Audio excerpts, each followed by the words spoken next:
Grace, ano ba ang mga hakbang ng lokal na pamahalaan para masigurong ligtas ang mga tao sa paputok? Regular ba ang inspeksyon o crackdown sa mga iligal na paputok at mayroon din bang itinalagang firecracker zones dyan sa Baguio City?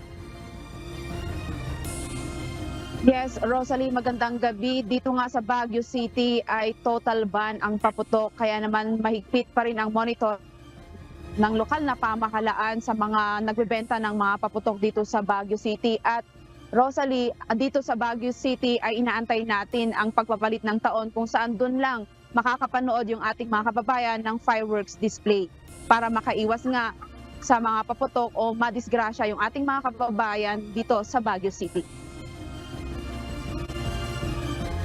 Isang 13 taong gulang na lalaking residente ng Lourdes Subdivision Extension ang kauna-unang biktima ng paputok ngayong buwan ng Disyembre. Naganap ito December 21, nasugat ang kanyang daliri dahil sa pagpapaputok ng pikulo. Pumunta sila sa kanyang tatay sa ospital pero agad din umano silang umalis, kaya apila ng City Health Service Office na sila ay bumalik para magpagamot para maiwasang ma-inspeksyon o maimpeksyon ang sugat. Isa ang pikulo sa maraming paputok na ipinagbawal, ibenta at gamitin sa bansa alinsunod sa anti-firecracker law. Kapag nasugat dahil sa paputok, i-apply ang first aid gaya ng paghuhugas ng sugat sa dumadaan na tubig at sabon para magpagamot sa bago magpagamot sa pinakamalapit na ospital o health care facility. Bubuksan na rin ang CHSO ang online self-report form na bahagi ng surveillance system ng tanggapan. Kasabay nito, inigtingan din ng Public Order and Safety Division ang kanilang pagmomonitor sa mga nagbebenta ng paputok sa merkado. Samantala, dagsa na ngayon sa Baguio City ang local tourist at balikbayan sa bansa. Ayon sa lokal na pamahalaan ng Baguio, sinamantala ng mga turista ang malamig na klima kaya nila pinili na magbakasyon sa Baguio ngayong December 25. Yes, again, dyan naman po kami kasi yung mga pasyalan, same pa rin. There are a lot of improvements than before. Just like last year, meron yung mga hindi kami nabisita na ngayon is meron na ulit and it's improved and well-developed na rin po. Okay naman po. Bale pabalik-balik po kasi ako. So, parang mas gumanda lang po yung klima, mas lumamig lang po ng konti.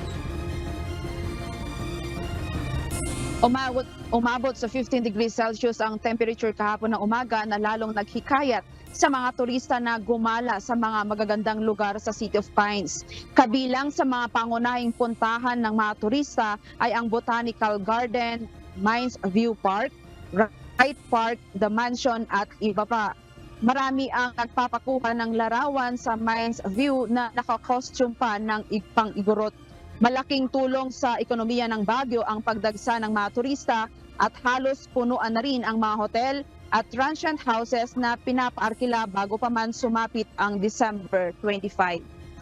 Rosalie, sa ngayon ay nandito tayo ngayon sa pamosong Burnham Park kung saan marami o dagsa yung mga turista at residente ngayon na namamasyal dito sa Baguio City para nga ma-enjoy nila ang malamig na temperatura, saka dito sa may biking area. At dito sa likuran ko, Rosalie, kung makikita natin ay marami pa rin pong nagpipiknik na mga turista dito. Kaya naman yung ating mga kababayan, paalala sa mga wala pang tutuluyan, pinapaalala ng lokal na pamahalaan na bawal maglagay ng tent dito sa Burnham Park para sa mga walang matutulugan dahil nga ang ginagawa ng mga ibang mga turista ay natutulog na lang sa kanilang mga sasakyan na dala dahil sa ngayon, Rosalie, ay talagang balita natin, fully booked na yung ating mga hotels and transient houses dito sa Baguio City.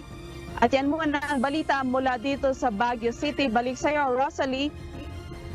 Maraming salamat, Grace Flores, nag-ulat ng live mula sa Baguio City.